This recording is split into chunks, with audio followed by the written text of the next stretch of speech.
Good morning.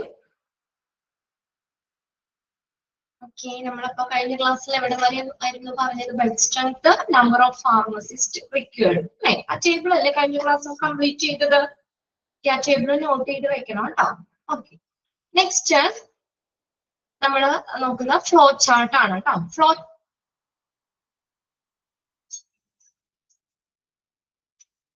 Flow ചാർട്ടില്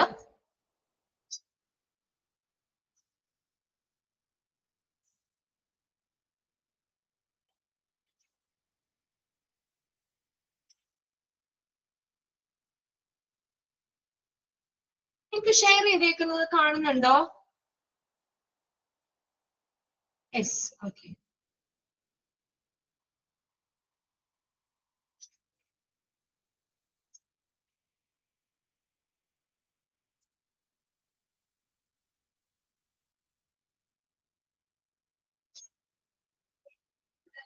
page number ഒന്ന് share ചെയ്ത് കൊടുത്തേ.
ഓക്കെ അല്ലേ? ഇപ്പൊ അത് ഇവിടെ ഷെയറിങ് ചെയ്യാനായിട്ടേ ഷെയർ ചെയ്യാൻ പറ്റുന്നുണ്ടായിരുന്നില്ല. ഓക്കെ,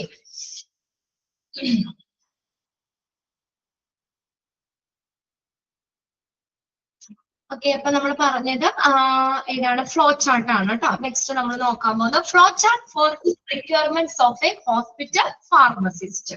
ഒരു ഹോസ്പിറ്റൽ ഫാർമസിസ്റ്റ് ഇപ്പൊ എന്താ പറയാ, നമ്മള് ഹോസ്പിറ്റൽ ഫാർമസിസ്റ്റിന്റെ ആവശ്യകതകൾക്ക് അനുസരിച്ചുള്ള ഒരു ഫ്ലോ ചാർട്ട് ആണ് കൊടുത്തേക്കുന്നത്. ഫാർമസിനെ റിലേറ്റ് ചെയ്ത് വരുന്ന ഒരു ഫ്ലോ ചാർട്ട് ആണ് ഈ കൊടുത്തേക്കുന്നത് കേട്ടോ. Flowchart for requirements of a hospital pharmacist. Hospital ഫാർമസിസ്റ്റിന്റെ റിക്വയർമെന്റ്സ്, അതിന് വേണ്ടിയിട്ട് ആവശ്യകതകൾക്ക് വേണ്ടിയിട്ടുള്ള ഒരു ഫ്ലോ ചാർട്ട്. അപ്പൊ ഏറ്റവും ടോപ്പിൽ വരുന്ന ഫാർമസിയുടെ അതിനകത്ത് ഏറ്റവും ടോപ്പിൽ വരുന്നതാണ് ഡയറക്ടർ ആണ്. ഡയറക്ടർ സൂപ്പർവൈസറി പൊസിഷൻ, എല്ലാത്തിനെയും സൂപ്പർവൈസ് ചെയ്യുന്ന ഒരു സൂപ്പർവൈസറി പൊസിഷനിൽ ഇരിക്കുന്ന ആളാണ് ഡയറക്ടർ എന്ന് പറയുന്നത്. ഈ ഹോസ്പിറ്റലിലെ നമ്മൾ ആ ഡയറക്ടർ നമുക്ക് മാനേജ്മെന്റിൽ നിന്നുള്ള ആരെങ്കിലും വ്യക്തികളായിരിക്കാം ആ ഡയറക്ടർ എന്ന് പറഞ്ഞ ആ ഒരു പൊസിഷൻ നിർവഹിക്കുന്നത് കേട്ടോ. അത് ഹെഡാണ്, ശരിക്കും ഫാർമസിയുടെ ഹെഡാണ് അവിടെ ഡയറക്ടർ. സൂപ്പർവൈസറി പൊസിഷൻ ആണ് അദ്ദേഹം ചെയ്യുന്നത്. Manage the day to day performance operations of the hospital pharmacy. Hospital ഫാർമസിയിൽ നടക്കുന്ന ദിവസേന നടക്കുന്ന എല്ലാ പ്രവർത്തനങ്ങളുടെയും സൂപ്പർവിഷൻ, മേൽനോട്ടം വഹിക്കുന്നത് ഡയറക്ടർ ആണ്. ഏറ്റവും ടോപ്പ് പൊസിഷനിൽ ഇരിക്കുന്നത് ഡയറക്ടർ ആണ് കേട്ടോ. നിങ്ങൾ അതിനകത്ത് കറക്റ്റ് ഈ ഫ്ലോ ചാർട്ട് ഏതാണ് റിലേറ്റഡ് ടു ഹോസ്പിറ്റൽ ഫാർമസി എന്ന് പറഞ്ഞ് ക്വസ്റ്റ്യൻ ചോദിക്കാം. അപ്പൊ ആ ഓർഡർ അവിടെ പഠിച്ചു വെക്കാം. ഏറ്റവും ടോപ്പിൽ വരുന്നത് ആരാണ്? ഡയറക്ടർ ആണ്. തൊട്ട് താഴെ വരുന്ന നോക്കിയാൽ superintendent of pharmaceutical services. Pharmaceutical service ആ സേവനങ്ങളുടെ സൂപ്രണ്ടന്റ്, അത് വെച്ചാൽ അദ്ദേഹം ഒരു സീനിയർ ഫാർമസിസ്റ്റ് ആയിരിക്കും കേട്ടോ. സൂപ്രണ്ടന്റ് എന്ന് പറയുന്നത് സീനിയർ ഫാർമസിസ്റ്റ് ആയിരിക്കും. സീനിയർ ഫാർമസിസ്റ്റ് ആയിരിക്കും ആ സൂപ്രണ്ടന്റ് പൊസിഷൻ നിർവഹിക്കുന്നത്. ഫാർമസ്യൂട്ടിക്കൽ സേവനങ്ങളുടെ ഒരു സൂപ്രണ്ടന്റ് അദ്ദേഹമാണ് ഡയറക്ടറിന്റെ കീഴിൽ വരുന്നത്. അല്ലെങ്കിൽ നോക്കിയേ, ചീഫ് ഫാർമസിസ്റ്റ്, അല്ലെങ്കിൽ ആരാകാം? ചീഫ് ഫാർമസിസ്റ്റ് ആവാം. അപ്പൊ ഡയറക്ടറിന്റെ കീഴില് വരുന്നത് സൂപ്രണ്ട് ഓഫ് ഫാർമസ്യൂട്ടിക്കൽ സർവീസ്, അതിന്റെ സൂപ്രണ്ടന്റ് അല്ലെങ്കിൽ ചീഫ് ഫാർമസിസ്റ്റ് ആവാം. ചീഫ് ഫാർമസിസ്റ്റ് ഏതാ? എം.ഫാം കോഴ്സ് പഠിച്ച ആളായിരിക്കും ചീഫ് ഫാർമസിസ്റ്റ് എന്ന് പറയുന്നത്. അപ്പൊ അവര് ആരെങ്കിലും ആയിരിക്കാം, അല്ലെങ്കിൽ ചീഫ് ഫാർമസിസ്റ്റ് ആയിരിക്കാം. ഇതിൽ സൂപ്രണ്ടന്റ് അല്ലെങ്കിൽ ചീഫ് ഫാർമസിസ്റ്റ് ആയിരിക്കാം. ഇനി നോക്കിയാൽ ചീഫ് ഫാർമസിസ്റ്റിന്റെ കീഴില് വീണ്ടും നമ്മൾ അതിനെ 4 ആയിട്ട് ഡിവൈഡ് ചെയ്തിട്ടുണ്ട്. കണ്ടോ? ഫാർമസിസ്റ്റ് ഈ ചീഫ് ഫാർമസിസ്റ്റിന്റെ കീഴില് 4 സെക്ഷനിലായിട്ട് ഫാർമസിസ്റ്റിനെ തിരിച്ചിട്ടുണ്ട്. അതിനകത്ത് ഫസ്റ്റ് വരുന്നതാണ് pharmacist drug distribution department. Drugs, മരുന്നുകൾ വിതരണം ചെയ്യുന്ന ഡിപ്പാർട്ട്മെന്റിലെ ഹെഡ്, അവിടെയുള്ള ഫാർമസിസ്റ്റ്. ഡ്രഗ് ഡിസ്ട്രിബ്യൂഷൻ ഡിപ്പാർട്ട്മെന്റ്, അദ്ദേഹം ബി.ഫാം കോഴ്സ് പഠിച്ചതായിരിക്കും. ഉണ്ടോ? ചീഫ് ഫാർമസിസ്റ്റിന്റെ കീഴിൽ വരുന്ന ഫാർമസിസ്റ്റുകളെയാണ് പറയുന്നത്. ചീഫ് ഫാർമസിസ്റ്റിന്റെ കീഴിൽ പ്രധാനമായിട്ടും നമുക്ക് 4 ഫാർമസിസ്റ്റുകൾ ഉണ്ട്. അതിൽ ഒന്നാമത്തേന്ന് പറഞ്ഞാൽ ഡ്രഗ്സ്, മരുന്നുകള് ഡിസ്ട്രിബ്യൂഷൻ ചെയ്യുന്ന ഡ്രഗ് ഡിസ്ട്രിബ്യൂഷൻ ഡിപ്പാർട്ട്മെന്റ്, അവിടുത്തെ ഫാർമസിസ്റ്റ് അദ്ദേഹം ബി.ഫാം കഴിഞ്ഞ ആളായിരിക്കും. അടുത്ത നോക്കിയ ഫാർമസിസ്റ്റ് മെഡിക്കൽ സ്റ്റോർ, മെഡിക്കൽ ആ മരുന്നുകളൊക്കെ എടുക്കാനായിട്ട് മെഡിക്കൽ സ്റ്റോറിൽ അവിടെയുള്ള ഫാർമസിസ്റ്റ്. അടുത്ത നോക്കിയ 2 ഫാർമസിസ്റ്റ് ബി.ഫാം ഓർ ഡി.ഫാം, ബി.ഫാമോ അല്ലെങ്കിൽ ഡി.ഫാം കോഴ്സ് അത് പഠിച്ച മറ്റ് 2 ഫാർമസിസ്റ്റ് ഉണ്ടാവും. എന്തിനു വേണ്ടി? ഡിസ്പെൻസിങ് എന്ന് പറഞ്ഞാൽ എന്താ? വിതരണം ചെയ്യുക. മെഡിസിൻസ് ഒക്കെ ഔട്ട് പേഷ്യൻസിന് വിതരണം ചെയ്യുന്നത് ഈ ഫാർമസിസ്റ്റിന്റെ പരിധിയിൽ വരുന്ന 2 ഫാർമസിസ്റ്റ് ഉണ്ട്. ബി.ഫാമോ അല്ലെങ്കിൽ ഡി.ഫാം പഠിച്ച ആളായിരിക്കും. അവർക്ക് എന്താ ഡ്യൂട്ടി? അവരെന്താ ചെയ്യുന്നത്? Dispensing medication to out patients, out പേഷ്യൻസിന് മെഡിക്കേഷൻസ് വിതരണം ചെയ്യുന്ന 2 ഫാർമസിസ്റ്റ് ഉണ്ട്. പിന്നെ അടുത്ത് നോക്കിയ പോസ്റ്റ് ഗ്രാജുവേറ്റ് ഫാർമസിസ്റ്റ് ഉണ്ട് ഫോർ ക്വാളിറ്റി കൺട്രോൾ. അപ്പൊ ആ ഫാർമസിയിലെ മരുന്നുകള് അതിന്റെയൊക്കെ ക്വാളിറ്റി നിയന്ത്രിക്കുന്നതിന് വേണ്ടിയിട്ട്, ഗുണനിലവാരം ക്വാളിറ്റി ടെസ്റ്റ് ചെയ്യാനും ഒക്കെ ആയിട്ട് പോസ്റ്റ് ഗ്രാജുവേറ്റ് ഫാർമസിസ്റ്റ് ഉണ്ടായിരിക്കും. അപ്പൊ അങ്ങനെ ചീഫ് ഫാർമസിസ്റ്റിന്റെ കീഴിൽ വീണ്ടും 4 ഫാർമസിസ്റ്റ്, 4 ഏരിയകൾ ഉള്ള 4 ഫാർമസിസ്റ്റ് ഉണ്ടായിരിക്കും. ഫാർമസിസ്റ്റ് ഡ്രഗ് മരുന്നുകൾ ഡിസ്ട്രിബ്യൂഷൻ ചെയ്യുന്ന ഡിപ്പാർട്ട്മെന്റിൽ ഒരു ഫാർമസിസ്റ്റ് ഉണ്ടായിരിക്കും. അദ്ദേഹം ബിഫാം കഴിഞ്ഞതായിരിക്കും. മെഡിക്കൽ സ്റ്റോർസ് മെഡിക്കൽ മരുന്നുകളൊക്കെ എടുക്കാനായിട്ട് ഇപ്പൊ ഫാർമസിയിലേക്ക് ആവശ്യമായിട്ടുള്ള മെഡിസിൻസ് ഒക്കെ എടുക്കാൻ മെഡിക്കൽ സ്റ്റോറുമായി ബന്ധപ്പെട്ട ഒരു ഫാർമസിസ്റ്റ് ഉണ്ടായിരിക്കും. പിന്നെ 2 ഫാർമസിസ്റ്റ് ഉണ്ടായിരിക്കും. ബിഫാം അല്ലെങ്കിൽ ഡിഫാം കോഴ്സ് കഴിഞ്ഞ 2 ഫാർമസിസ്റ്റ് ഉണ്ടായിരിക്കും. അതേതാ ഡിസ്പെൻസിങ്. അടുത്താണ് post graduate pharmacist four quality control.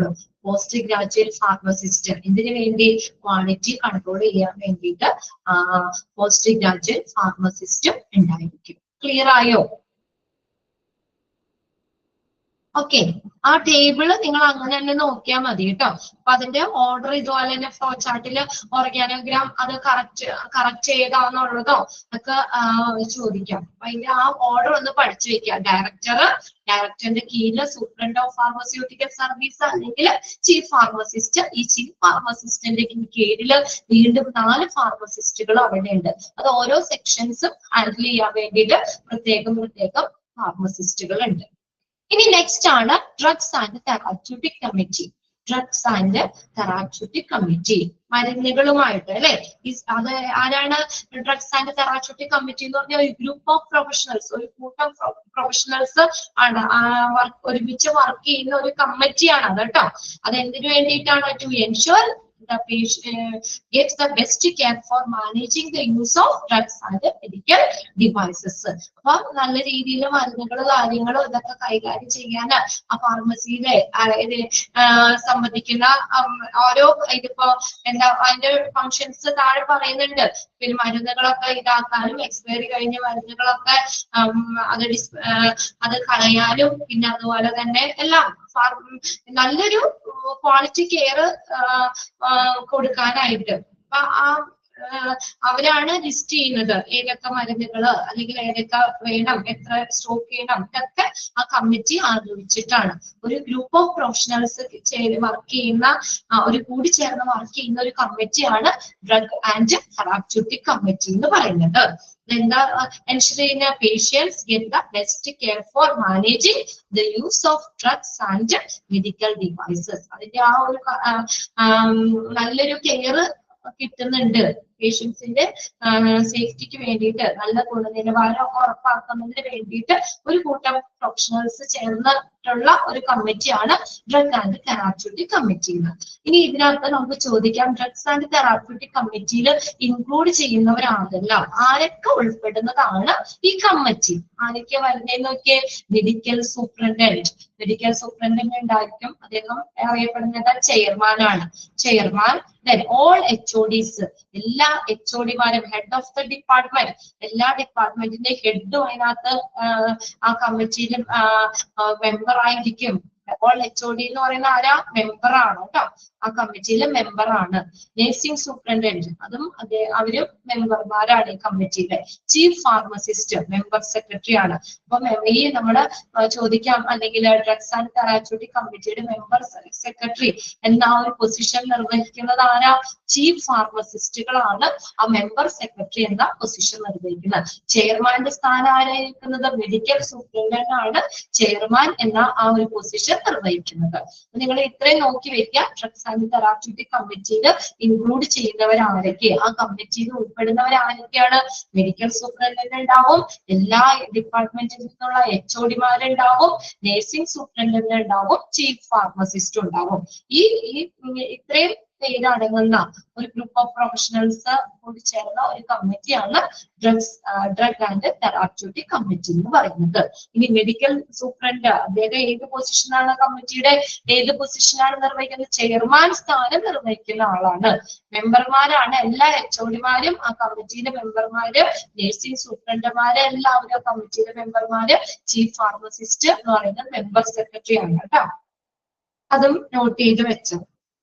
ഇനി എന്തൊക്കെയാണ് ഡ്രഗ് ആൻഡ് തെറാപ്യൂട്ടിക് കമ്മിറ്റിയുടെ ഫങ്ഷൻസ്? എന്തൊക്കെ കാര്യങ്ങളാണ്, പ്രവർത്തനങ്ങൾ എന്തൊക്കെയാന്ന് നോക്കി. To prepare of hospital drug formulary. അത് നോക്കിയ ടെക്സ്റ്റ് ഒന്ന് കറക്റ്റ് ആണോ നോക്കിയ. ഫോർമുലറി അല്ലെങ്കിൽ ഡ്രഗ് ലിസ്റ്റ് ആണ് കേട്ടോ. ഡ്രഗ് ലിസ്റ്റ് ഫോർമുലറി FORMULARY ടെക്സ്റ്റിൽ കറക്റ്റ് ആണോ? ഫോർമുലറി. എസ് ഓക്കെ, അത് ഫോർമുലറി എന്ന് പറഞ്ഞാൽ ഡ്രഗ് ലിസ്റ്റ് ആണ് കേട്ടോ. ഡ്രഗ് ലിസ്റ്റ് എന്താ ഒന്നാമത്തെ ഫംഗ്ഷൻ എന്താ? ഈ ഡ്രഗ് ആൻഡ് തെറാപ്യൂട്ടിക് കമ്മിറ്റിയുടെ പ്രവർത്തനങ്ങൾ എന്താണ്? ടു പ്രിപ്പയർ, തയ്യാറാക്കുക. എന്ത്? ഹോസ്പിറ്റൽ ഡ്രഗ് ഫോർമുലറി, ഹോസ്പിറ്റലിലെ ഡ്രഗ് ലിസ്റ്റ് പ്രിപ്പയർ ചെയ്യുക. ഏതൊക്കെ മരുന്നുകളാണ് ഫാർമസിയിൽ നമ്മൾ ഹോസ്പിറ്റലിലെ ഫാർമസിയിൽ ഇൻക്ലൂഡ് ചെയ്യേണ്ടത്, അതിന്റെ ലിസ്റ്റ് ഒക്കെ തയ്യാറാക്കുന്നത് ഇവരാണ്. രണ്ടാമത്തെ പോയിന്റ് എന്താ?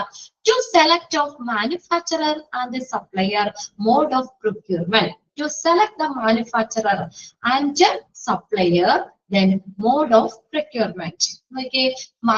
ഈ സപ്ലയർമാരെ അല്ലെങ്കിൽ ഈ മെഡിസിൻസ് ഒക്കെ മാനുഫാക്ചർ ചെയ്യുന്ന അത് നിർമ്മാതാക്കളെയൊക്കെ സെലക്ട് ചെയ്യുക എന്നുള്ളത് ഈ കമ്മിറ്റിയുടെ ഒരു ഫംഗ്ഷൻ ആണ്. To select of manufacturer and supplier, മാനുഫാക്ചറർമാരെ സപ്ലയർമാരെ ഒക്കെ സെലക്ട് ചെയ്യുക എന്നുള്ളത് ഈ കമ്മിറ്റിയിലെ പ്രവർത്തനമാണ്.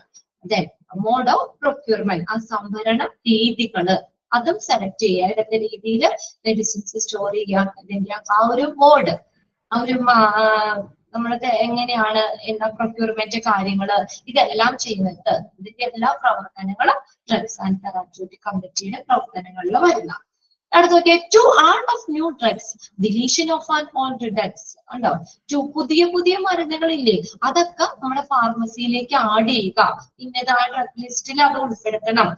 ഫാർമസിയിൽ ആഡ് ചെയ്യുക. And deletion of old drugs, പഴയ ഡ്രഗ്സ് മരുന്നുകളൊക്കെ നമുക്കത് ഡിലീറ്റ് ചെയ്യുക എന്നുള്ളത്. ഡിലീഷൻ ഇല്ലാതാക്കുക, അല്ലെങ്കിൽ അവിടെ നിന്ന് നിർമ്മാർജ്ജനം ചെയ്യുക. എക്സ്പയറി ചെയ്തതും പിന്നെ അല്ലാത്ത നമ്മൾ ഓൾഡ് ആയിട്ടുള്ള കുറച്ച് മരുന്നുകളൊക്കെ ഡ്രഗ് ലിസ്റ്റിൽ നിന്നൊക്കെ എടുത്ത് കളഞ്ഞിട്ടുള്ളതില്ലേ, ഉപയോഗിക്കാൻ പാടില്ല. ആദ്യം അങ്ങനെയൊക്കെ ഉള്ള മരുന്നുകളൊക്കെ എന്ത് ചെയ്യുക? ഡിലീറ്റ് ചെയ്യുക, പുതിയ മരുന്നുകൾ ആഡ് ചെയ്യുക. അടുത്ത് നോക്കിയേ, drugs to be supplied in OPD, OPD-യിലേക്ക് ആവശ്യമായിട്ടുള്ള മരുന്നുകൾ സപ്ലൈ ചെയ്യുക. OPD-യിലേക്ക് ഔട്ട് പേഷ്യന്റ് ഡിപ്പാർട്ട്മെന്റിലേക്ക് ആവശ്യമായിട്ടുള്ള മരുന്നുകൾ എന്ത് ചെയ്യുക? സപ്ലൈ ചെയ്യുക. Policy forming for pharmacy and monitoring, policy നയങ്ങള് ഫോർമുലേറ്റിംഗ് പറഞ്ഞ് രൂപപ്പെടുത്തുക. ഫോമിംഗ്, പോളിസി ഫോമിംഗ് ഫോർ എന്തിനു വേണ്ടി? ഫാർമസി ആൻഡ് മോണിറ്റർ, ഫാർമസിക്ക് വേണ്ടി, അത് ഫാർമസിയുടെ കാര്യങ്ങൾ നിരീക്ഷിക്കുന്നതിന് വേണ്ടിയിട്ട് ആ പോളിസികള് രൂപീകരിക്കുകയും അത് എന്ത് ചെയ്യുക? അത് മോണിറ്റർ ചെയ്യുകയൊക്കെ ചെയ്യുക. Policy forming for pharmacy and monitoring, ഫാർമസിയിലേക്ക് വേണ്ട പോളിസികൾ രൂപീകരിക്കുകയും അത് നിരീക്ഷിക്കുകയും ചെയ്യുക. അടുത്ത നോക്കിയേ, ബഡ്ജറ്റ് ഡിമാൻഡ് ഫോർ ഫാർമസി, ഫാർമസിയിലേക്കുള്ള ബഡ്ജറ്റിന്റെ ആവശ്യം. ബഡ്ജറ്റ് ഡിമാൻഡ് ഫോർ ഫാർമസി, ഫാർമസിക്ക് വേണ്ടിയുള്ള ഈ ബഡ്ജറ്റുകൾ. അടുത്ത നോക്കിയേ, to develop drug information system, drug information system develop ചെയ്യുക. ഡ്രഗ്സ് ഇൻഫർമേഷൻ സിസ്റ്റം ഡെവലപ്പ് ചെയ്യുക. ഇൻഫർമേഷൻ സിസ്റ്റം അറിയാലോ, കമ്പ്യൂട്ടർ ബേസ്ഡ് ഇതാണ് കേട്ടോ, പ്ലാറ്റ്ഫോമാണ്. കമ്പ്യൂട്ടർ ബേസ്ഡ് പ്ലാറ്റ്ഫോം ആണ് അത് ഡെവലപ്പ് ചെയ്യുക. To develop drug information system, മരുന്നുകളൊക്കെ നമ്മൾ ആ സിസ്റ്റത്തിലേക്ക് അല്ലെ ഇത് ചെയ്യണം. ഇപ്പൊ നമ്മള് വെറുതെ ചാർട്ടും ചീട്ടിലൊന്നും അല്ല, എല്ലാ മെഡിസിൻസും ആ ഫാർമസിയിൽ എത്രത്തോളം മരുന്നുകളുണ്ട്, എത്ര ഇതുണ്ട്, സ്റ്റോക്ക് എത്രയുണ്ട്, ഇതെല്ലാം നമുക്ക് ആ കമ്പ്യൂട്ടർ റേസ്ഡ് ചെയ്യണം, കമ്പ്യൂട്ടറിലേക്ക് ഇത് ചെയ്യണം. അത് ബഡ്ജറ്റ് ഡിമാൻഡ് ഫോർ ഫാർമസി. പിന്നെ അടുത്ത to develop drug information system, drug information system develop ചെയ്യുക, വികസിപ്പിക്കുക. To check of pharmacy records and drug quality, ഫാർമസിയിലെ റെക്കോർഡുകളിൽ ചെക്ക് ചെയ്യുക. To check of pharmacy records, ഫാർമസിയിലുള്ള റെക്കോർഡുകളൊക്കെ ചെക്ക് ചെയ്യുക. ആൻഡ് ഡ്രഗ് ക്വാളിറ്റി, മരുന്നുകളുടെ ക്വാളിറ്റി അത് ചെക്ക് ചെയ്യുക. ഇതെല്ലാം ഏതാണ്? ഡ്രഗ് ആൻഡ് തെറാപ്യൂട്ടിക് കമ്മിറ്റിയുടെ ഫങ്ഷൻസ് ആണ്, അവർ ചെയ്യുന്ന പ്രവർത്തനങ്ങളാണ്. ഫാർമസിയിലെ റെക്കോർഡുകള്, മരുന്നുകളുടെ ക്വാളിറ്റി ഇതെല്ലാം ചെക്ക് ചെയ്യുക. അടുത്ത നോക്കിയേ, to maintain of drug standards and quality control. To maintain ചെയ്യാന്ന് വെച്ചാൽ നിലനിർത്തുക. ഡ്രഗ് സ്റ്റാൻഡേർഡ്, മരുന്നുകളുടെ സ്റ്റാൻഡേർഡുകൾ, ആ ഗുണനിലവാരം, ക്വാളിറ്റി കൺട്രോൾ ഇതെല്ലാം നിലനിർത്തുക. അടുത്ത നോക്കിയേ, to dispose of expiry drugs. Expiry കഴിഞ്ഞ മരുന്നുകളില്ലേ, അത് ഡിസ്പോസ് ചെയ്യുക, നിർമ്മാർജ്ജനം ചെയ്യുക അല്ലെങ്കിൽ നീക്കം ചെയ്യുക. എക്സ്പയറി ഡേറ്റ് കഴിഞ്ഞ മെഡിസിൻസ് അവിടെ സ്റ്റോർ ചെയ്യാൻ പാടില്ല, അതൊക്കെ ഡിസ്പോസ് ചെയ്യുക, നിർമ്മാർജ്ജനം ചെയ്യുക. ഈ പ്രവർത്തനങ്ങളെല്ലാം ഈ ഡ്രഗ് ആൻഡ് തെറാപ്യൂട്ടിക് കമ്മിറ്റിയുടെ ഫങ്ഷൻസിൽ വരുന്ന. അപ്പൊ ഫങ്ഷൻസ് ഫുള്ള് ബൈഹാർട്ട് ഒന്നും ചെയ്യണ്ട, ഇത് വായിച്ചു നോക്കുമ്പോൾ തന്നെ നമുക്കറിയാം എല്ലാം ഫാർമസി ആയിട്ട് മരുന്നുകളും ഒക്കെ ആയിട്ട് റിലേറ്റ് ചെയ്ത് വരുന്ന പോയിന്റ്സ് തന്നെയാണ്. അതുകൊണ്ട് നമുക്കത് ഐഡന്റിഫൈ ചെയ്യാൻ ബുദ്ധിമുട്ടുണ്ടാവില്ല. നിങ്ങളൊന്ന് വായിച്ചു വെക്കണം കേട്ടോ. ഹോസ്പിറ്റലിലെ ഡ്രഗ് ലിസ്റ്റ് തയ്യാറാക്കുക. ഡ്രഗ് ലിസ്റ്റ് അതാണ് ഫോർമുലറി എന്ന് പറയുന്നത്, തയ്യാറാക്കുക. സപ്ലയർമാരെ, മരുന്നുകൾ മാനുഫാക്ചർ ചെയ്യുന്നവരെ സെലക്ട് ചെയ്യുക, പ്രൊക്യൂർമെന്റ് രീതികൾ സെലക്ട് ചെയ്യുക, പിന്നെ പുതിയ മരുന്നുകൾ ആഡ് ചെയ്യുക, ഫാർമസിയിലേക്ക് ആഡ് ചെയ്യുക, പഴയ മരുന്നുകളെ ഡിലീറ്റ് ചെയ്യുക, അതിനെ നിർമ്മാർജ്ജനം ചെയ്യുക, OPD-യിലേക്ക് ആവശ്യമായിട്ടുള്ള മരുന്നുകൾ സപ്ലൈ ചെയ്യുക, പോളിസി ഫോം ചെയ്യുക, ഫാർമസിയുമായിട്ട് ബന്ധപ്പെട്ടുള്ള പോളിസികൾ രൂപീകരിക്കുകയും അതിനെ മോണിറ്റർ ചെയ്യുകയും ചെയ്യുക, ഫാർമസിയിലേക്കുള്ള ബഡ്ജറ്റ് ആവശ്യങ്ങൾ നോക്കുക, പിന്നെ to develop drug information system, drug information system develop ചെയ്യുക, ഫാർമസിയിലെ റെക്കോർഡുകള്, മരുന്നുകളുടെ ക്വാളിറ്റി ഇതെല്ലാം ചെക്ക് ചെയ്യുക, മരുന്നുകളുടെ standards, drug standards, quality control ഇതെല്ലാം എപ്പോഴും മെയിൻറ്റെയിൻ ചെയ്യുക, നിലനിർത്തിക്കൊണ്ട് പോവുക. To dispose of expiry drugs, expiry date കഴിഞ്ഞ മരുന്നുകൾ ഡിസ്പോസ് ചെയ്യുക. ക്ലിയർ ആണോ? ഓക്കെ അല്ലേ? പോയിന്റ്സ് എല്ലാം നമുക്ക് കണക്ട് ചെയ്ത് പറയാലോ. ഫാർമസി ആയിട്ട് നമുക്ക് റിലേറ്റ് ചെയ്ത് പറയാം. ഡ്രഗ്സ്, മരുന്നുകളുമായിട്ട് ബന്ധപ്പെട്ട കാര്യങ്ങളൊക്കെ തന്നെ പറയുന്നത്. അപ്പൊ അതൊന്ന് വായിച്ചു വെച്ചേക്കാം. ഇനി അടുത്ത് നോക്കിയേ, ഹോസ്പിറ്റൽ ഫോർമുലറി. എന്തെന്നാ പറഞ്ഞ ഫോർമുലറി എന്ന് പറഞ്ഞാൽ എന്താ? ഡ്രഗ് ലിസ്റ്റ് ആണ് കേട്ടോ, മരുന്നുകളുടെ ലിസ്റ്റ് ആണ് ഫോർമുലറി. ഹോസ്പിറ്റൽ ഫോർമുലറി എന്ന് പറയുന്നത്. No hospital pharmacy can perhaps stop every medication that it is concerned a doctor may want to prescribe for their patients who are hospitalized.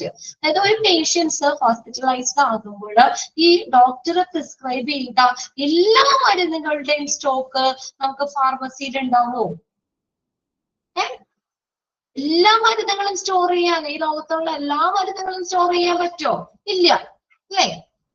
നമുക്കത് അത്രയും നമുക്കത് സ്റ്റോർ ചെയ്യാൻ പറ്റില്ല.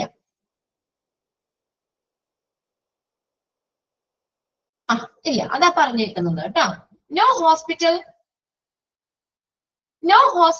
pharmacy can perhaps stock every medication. Hospital ഫാർമസിയിൽ എല്ലാ മരുന്നുകളും store ചെയ്യുക എന്നുള്ളത് പറ്റില്ല. That it is concerned doctor may want to prescribe for their patient who are hospitalized. ഒരു പേഷ്യന്റ് ഹോസ്പിറ്റലൈസ്ഡ് ആകുമ്പോഴോ ഹോസ്പിറ്റലിൽ പ്രിസ്ക്രൈബ് ചെയ്യുന്ന എല്ലാ മരുന്നുകളും അവിടെ സ്റ്റോർ ചെയ്യുക എന്നുള്ള കാര്യം സാധ്യമായ കാര്യമാണ്. എല്ലാ മരുന്നുകളും സ്റ്റോർ ചെയ്യാനായിട്ട് ഹോസ്പിറ്റൽ ഫാർമസിക്ക് പറ്റില്ല. Drug and Therapeutic Committee consists of a list of medications that the hospital pharmacy stocks along with the information about each medication. Okay, Drug and Therapeutic Committee consists of the list of medications. Drug and Therapeutic Committee എന്തുണ്ടാവും? മരുന്നുകളുടെ ഒരു list ഉണ്ടാവും. A list of medications, മരുന്നുകളുടെ ഒരു list അവിടെ ഉണ്ടാവും. Hospital pharmacy stock, hospital pharmacy stock ചെയ്യുന്ന അല്ലെ. അതായത് ആ ഫാർമസിയില്, ഹോസ്പിറ്റലിലെ ആ ഫാർമസിയില് എന്തൊക്കെ മരുന്നുകളാണ് ഉള്ളത് അത് ഏതാ ആ ഒരു ലിസ്റ്റ് ഈ തെറാപ്യൂട്ടിക് കമ്മിറ്റിയിലുണ്ട്. അതായത് അവര് ആ കമ്മിറ്റി ആണ് തീരുമാനിക്കുന്നത് ഏതൊക്കെ മരുന്നുകൾ അവിടെ സ്റ്റോർ ചെയ്യണം എന്നുള്ളത് ആണ് പറഞ്ഞേക്കുന്നത്. അതായത് നോക്കിയേ, drug and therapeutic committee consist of a list of medication. ഒരു ലിസ്റ്റ്, മരുന്നുകളുടെ ഒരു ലിസ്റ്റ് ഉണ്ടാകും. ഹോസ്പിറ്റൽ ഫാർമസി സ്റ്റോക്ക് ചെയ്യുന്ന മരുന്നുകളുടെ ഒരു ലിസ്റ്റ് എന്തുണ്ടാവും? ഡ്രഗ് ആൻഡ് തെറാപ്യൂട്ടിക് കമ്മിറ്റിക്ക് ഉണ്ടാകും. എലോങ് വിത്ത് ഏതിന്റെ ഒപ്പം തന്നെ ഇൻഫർമേഷൻ അബൌട്ട് ഈച്ച് മെഡിക്കേഷൻ, ഓരോ മെഡിക്കേഷൻസിന്റെ ഇൻഫർമേഷന്റെ കൂടെ along with the information about the each medication, എല്ലാ മരുന്നുകളുടെ ഇൻഫർമേഷൻസ് ഉൾപ്പെടെയുള്ള ഒരു ലിസ്റ്റ് അവർക്കുടെ കയ്യിൽ ഉണ്ടാവും. ഹോസ്പിറ്റൽ ഫാർമസി സ്റ്റോക്ക് ചെയ്യുന്ന മരുന്നുകളുടെ ലിസ്റ്റ് ഡ്രഗ് ആൻഡ് തെറാപ്യൂട്ടിക് കമ്മിറ്റിയിൽ ഉണ്ടാകും. അതൊന്ന് അണ്ടർലൈൻ ചെയ്തോട്ടോ point. The committee that collect the information about the hospital formulary meet regulatory to make the changes as necessary. ഹോസ്പിറ്റലില് അപ്പൊ ഓരോ മരുന്നിനെ കുറിച്ചുള്ള വിവരങ്ങൾ അവിടെ ഉണ്ടാകും. Then the committee that collect the information, ഈ കമ്മിറ്റി എന്ത് ചെയ്യുന്നു? ഇൻഫർമേഷൻസ് കളക്ട് ചെയ്യുന്നു. ഇതിനെ കുറിച്ച് about the hospital formulary meet regulatory to make the changes as necessary. ഹോസ്പിറ്റലില് ഡ്രഗ് ലിസ്റ്റില് ആവശ്യമായ മാറ്റങ്ങള്, ഇനി എന്തൊക്കെ മാറ്റങ്ങളാണ് അല്ലെങ്കിൽ ഏതൊക്കെ മരുന്നുകളാണ് ഉൾക്കൊള്ളേണ്ടത്, ആവശ്യമായിട്ടുള്ള മരുന്നുകൾ ഹോസ്പിറ്റലിലെ ഡ്രഗ് ലിസ്റ്റില് ആവശ്യമായിട്ടുള്ള മാറ്റങ്ങൾ വരുത്തുന്നതിനുള്ള വിവരങ്ങൾ ശേഖരിക്കാനായി കമ്മിറ്റി എന്ത് ചെയ്യുന്നു? കമ്മിറ്റി പതിവായിട്ട് അവര് എന്ത് ചെയ്യുന്നു? യോഗം ചേരുന്നു. അപ്പൊ ഓരോ ഇതിനകത്തും നമ്മൾ ഏതൊക്കെ പുതിയ മരുന്നുകളാണ് നമ്മൾ ആ ഫാർമസിയിൽ ഉൾപ്പെടുത്തേണ്ടത്, അതിനെ കുറിച്ചൊക്കെ നമുക്ക് ഡിസ്കസ് ചെയ്യാനായിട്ട് കമ്മിറ്റി പതിവായിട്ട് യോഗം ചേരുന്നു. ഹോസ്പിറ്റലില് ആ മരുന്നുകളുടെ ലിസ്റ്റ്, ഡ്രഗ് ലിസ്റ്റ് അല്ലെങ്കിൽ ഹോസ്പിറ്റൽ ഫോർമുലറിയിൽ ആവശ്യമായിട്ടുള്ള മരുന്നുകൾ അതിനെ മാറ്റം വരുത്തുന്നതിനുള്ള വിവരങ്ങൾ ശേഖരിക്കാനായിട്ട് കമ്മിറ്റി പതിവായിട്ട് എന്ത് ചെയ്യുന്നു? യോഗം ചേരുന്നുണ്ട്. Doctors use the formulary to find out which medication the hospital has available to treat a given symptoms or condition. ഇനി ഡോക്ടർമാരും ഈ ഡ്രഗ് ലിസ്റ്റ് ഉപയോഗിക്കുന്നുണ്ട്. ഡോക്ടർമാരും ഈ ഡ്രഗ് ലിസ്റ്റ് ഉപയോഗിക്കുന്നുണ്ട്. എന്തിനു വേണ്ടിയാണൊക്കെ? ടു ഫൈൻഡ് ഔട്ട്, കണ്ടുപിടിക്കാനായിട്ട്. എന്ത് കണ്ടുപിടിക്കാൻ? Which medications the hospital has available, ഏത് മരുന്നാണ് ഹോസ്പിറ്റലിലെ ഫാർമസിയിൽ അവൈലബിൾ ആയിട്ടുള്ളത്. To treat a given symptoms or condition, ആ ഒരു സിംറ്റംസ് അല്ലെങ്കിൽ ആ കണ്ടീഷനിൽ ട്രീറ്റ് ചെയ്യാനായിട്ട് ട്രീറ്റ്മെന്റിന് വേണ്ടിയിട്ട് ഏത് മരുന്നാണ് ഹോസ്പിറ്റൽ ഫാർമസിയിൽ അവൈലബിൾ ആയിട്ടുള്ളത് അത് കണ്ടെത്താനും ഡോക്ടർമാര് ഈ ഹോസ്പിറ്റൽ ഫോർമുലറി യൂസ് ചെയ്യുന്നുണ്ട്. അണ്ടർലൈൻ ചെയ്ത് വെച്ചേ. Doctors use the drug list or formulary. ഇതിനു വേണ്ടി to find out which medication the hospital has available. ആ ഹോസ്പിറ്റലിൽ ഏത് മരുന്നാണോ അവൈലബിൾ ആയിട്ടുള്ളത്. എന്തിന്? to treat a given symptoms or condition. അപ്പൊ ഇപ്പോൾ ഡോക്ടറിന് ആ ഡ്രഗ് ലിസ്റ്റ് അല്ലെ ഫോർമുലറി നോക്കി കഴിയുമ്പോൾ അറിയാൻ പറ്റും ആ ഫാർമസിയിൽ ആ മരുന്ന് അവൈലബിൾ ആണോ എന്ന് അറിയാൻ പറ്റും. അപ്പൊ അത് കണ്ടുപിടിക്കാനും ഡോക്ടർമാര് ഈ ഫോർമുലറി യൂസ് ചെയ്യുന്നുണ്ട്. അപ്പൊ അതിന്റെ underline ചെയ്തോട്ടോ. They also check it to ensure that they do not prescribe medication that can cause പെരിലസ് എന്ന് വെച്ചാൽ അപകടകരമായിട്ടുള്ള, ഡേഞ്ചറസ് എന്നുള്ള കേട്ടോ, ഇന്ററാക്ഷൻ വിത്ത് അതർ മെഡിക്കേഷൻസ്. അപ്പൊ ഒരു കാര്യം നമ്മൾ എന്താ പറഞ്ഞത്? എന്തിനാണ് ഡോക്ടർമാര് ഫോർമുലറി യൂസ് ചെയ്യുന്നത്? എന്തിനു വേണ്ടിയാ? ആ സിംറ്റംസിന് അല്ലെങ്കിൽ ആ കണ്ടീഷന് ട്രീറ്റ്മെന്റിനുള്ള ആ മരുന്ന് ഹോസ്പിറ്റൽ ഫാർമസിയിൽ അവൈലബിൾ ആണോ, അവിടെ ലഭ്യമാണോ എന്നുള്ളത് നോക്കാൻ ഡോക്ടർമാര് ഫോർമുലറി യൂസ് ചെയ്യുന്നുണ്ട്. ഇനി അടുത്ത നോക്കിയേ. They also check, എന്തും കൂടി ചെക്ക് ചെയ്യാൻ? to ensure that they do not prescribe medication. അവർ ഒരു മെഡിക്കേഷനും പ്രിസ്ക്രൈബ് ചെയ്യുന്നില്ല. എന്തിനാണുള്ളത്? that cause perilous interaction, അപകടകരമായിട്ടുള്ള. ഇപ്പൊ ചില മരുന്നുകളൊക്കെ ആണെങ്കിലും നമുക്ക് വല്ല എന്തെങ്കിലും നമുക്ക് അതിന്റെ സൈഡ് എഫക്ട്സ് പോലെ അല്ലെ അങ്ങനെയൊക്കെ ഉള്ളതാകാം. അപ്പൊ ആ ലിസ്റ്റിൽ ഉണ്ടാവുമല്ലോ, ഡ്രഗ് ലിസ്റ്റിൽ എല്ലാ മരുന്നുകളുമായി ബന്ധപ്പെട്ട എല്ലാ ഡീറ്റെയിൽസും ഉണ്ടാവും. അപ്പൊ രണ്ടാമതൊരു കാര്യം എന്ന് പറയുന്നത് ഈ ഡോക്ടർമാർ എന്ത് ചെയ്യുന്നു? Also check it to ensure that, എന്ത് ഉറപ്പുവരുത്തിന് വേണ്ടി? അവര് ഇങ്ങനെയുള്ള അപകടകരമായിട്ടുള്ള കാര്യങ്ങൾക്കൊന്നും ഇടയാക്കുന്ന മരുന്നുകളൊന്നും പ്രിസ്ക്രൈബ് ചെയ്യുന്നില്ല എന്നുള്ളത് ഉറപ്പുവരുത്താനും ഡോക്ടർമാര് ഡ്രഗ് ലിസ്റ്റ് യൂസ് ചെയ്യുന്നുണ്ട്. They also check it to ensure that they do not prescribe the medication. അങ്ങനെയുള്ള മെഡിക്കേഷൻസ് ഒന്നും പ്രിസ്ക്രൈബ് ചെയ്യുന്നില്ല എന്ന് ഉറപ്പുവരുത്താൻ. എങ്ങനെയുള്ളതാ?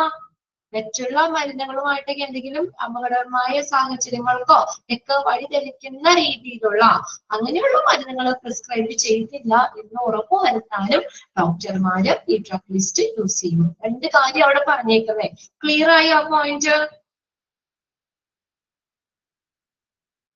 ഓക്കെ ആണോ? രണ്ട് കാര്യം. പേജ് നമ്പർ ഞാൻ ഷെയർ ചെയ്തേക്കുന്ന സ്ക്രീൻ പിടിക്കുന്നില്ല. ഒന്ന് 5 ആണ് കേട്ടോ. ഒന്നാമത്തെ ചാപ്റ്റർ ആണ്. ഒന്ന് മൊഡ്യൂള് 2 ഫസ്റ്റ് ചാപ്റ്റർ 5. ഓക്കെ, ഇനി അടുത്ത നോക്കിയേ. The committee select the medication based on their effectiveness, their cost, and the need for them at each particular hospital. The committee select the medication based on their effectiveness. അല്ലേ? ആ committee മരുന്നുകൾ ഈ select ചെയ്യുന്നതിന് മൂന്നാമത്തെ point ഒന്നുകൂടി പറയാമോ? Okay, മൂന്നാമത്തെ point ഒന്നുകൂടി പറയാൻ പറഞ്ഞിട്ട് കേട്ടോ.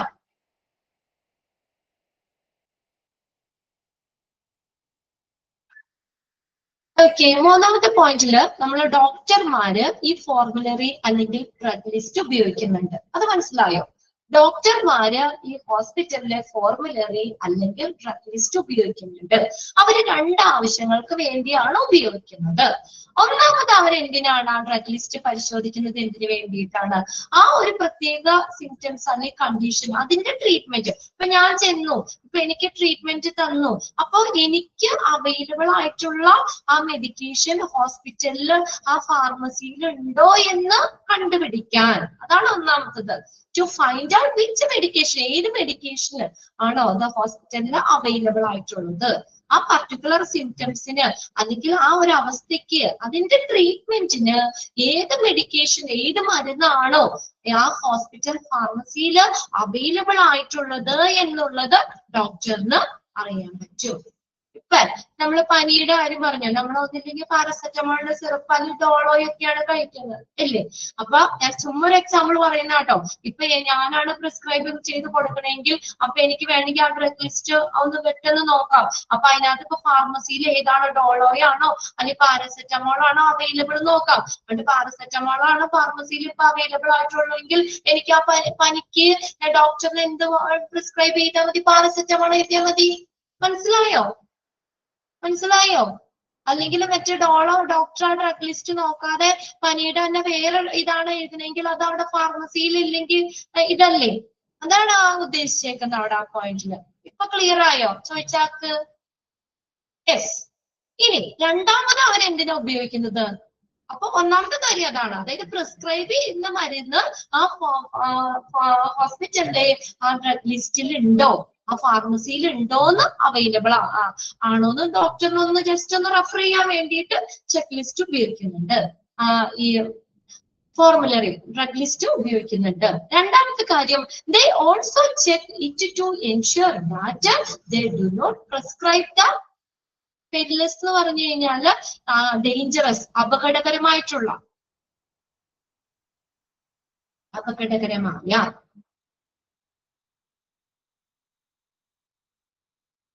Okay. ഇനി നോക്കിയേ, they also check it to ensure that they do not prescribe the medication that it can cause perilous or dangerous interaction with other medications.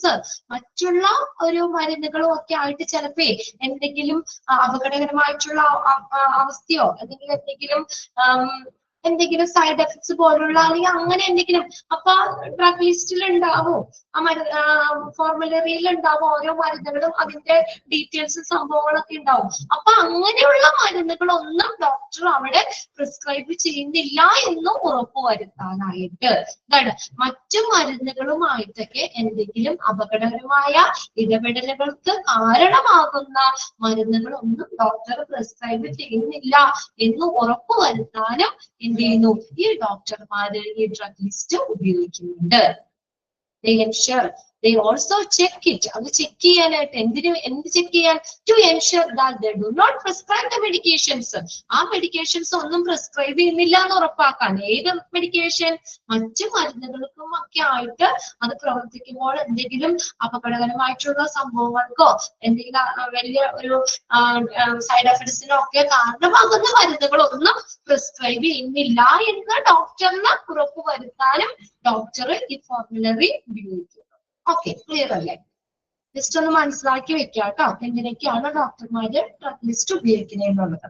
ഇനി അടുത്തത് നാലാമത്തെ പോയിന്റിൽ എന്താ? The committee select medication based on there effectiveness. അതിന്റെ ഫലപ്രാപ്തി അനുസരിച്ച് committee എങ്ങനെയാണ് ഈ മരുന്നുകൾ സെലക്ട് ചെയ്യുന്നത്? based on their effectiveness, അതിന്റെ ഫലപ്രാപ്തി, their cost, മരുന്നിന്റെ cost, and the need for them at each particular hospital. അപ്പൊ ഹോസ്പിറ്റലിന്റെ ഏത് മരുന്നാണോ കൂടുതൽ ആവശ്യം, അതിന്റെ ആ ഹോസ്പിറ്റലിന്റെ അതിന്റെ ആവശ്യകത, ആ മരുന്നിന്റെ കോസ്റ്റ്, അതിന്റെ എഫക്റ്റീവ്നെസ്, ഫലപ്രാപ്തി, ഇതെല്ലാം നോക്കിയിട്ടാണ് ഈ കമ്മിറ്റി ഈ മെഡിക്കേഷൻസ് എന്ത് ചെയ്യുന്നത്, അവര് സെലക്ട് ചെയ്യുന്നത്. ഇപ്പൊ നമുക്കറിയാം, ഇപ്പൊ പനിക്ക് നമ്മൾ പറഞ്ഞല്ലോ പാരസെറ്റമോളോ ഡോളോ ഇത് കഴിക്കുന്നുണ്ട്. ഇപ്പൊ കൂടുതൽ ആളുകളും നമ്മൾ കൂടുതൽ ഇപ്പൊ നമുക്ക് ഏകദേശം കഴിക്കുമ്പോൾ ഇപ്പൊ അറിയാൻ പറ്റുമല്ലോ പെട്ടെന്ന് മാറുന്നത് ഏതാ, വലിയ ബുദ്ധിമുട്ടില്ലാത്തത്, സൈഡ് എഫക്ട്സ് പോലും അങ്ങനെയുള്ളത് ഇല്ലാത്തത് ഏതാണെന്ന് നോക്കിയാൽ ചിലപ്പോ ആ ഒരു മെഡിക്കേഷൻസ് ആയിരിക്കും കൂടുതൽ ആളുകൾ അല്ലെ ഈ ഡോക്ടർമാരാണെങ്കിലും പ്രിസ്ക്രൈബ് ചെയ്യുന്നത്. അപ്പൊ അങ്ങനെയുള്ള മരുന്നുകൾ കൊണ്ടെന്ന് വെച്ചാലേ അത് ഇതാവുള്ളൂ, സെയിലായി പോവുള്ളൂ. ഹോസ്പിറ്റലിലെ ആ പർട്ടിക്കുലർ ഹോസ്പിറ്റലില് ആവശ്യമായിട്ടുള്ള മരുന്നുകൾ വേണം സെലക്ട് ചെയ്യാനായിട്ട് അല്ലേ.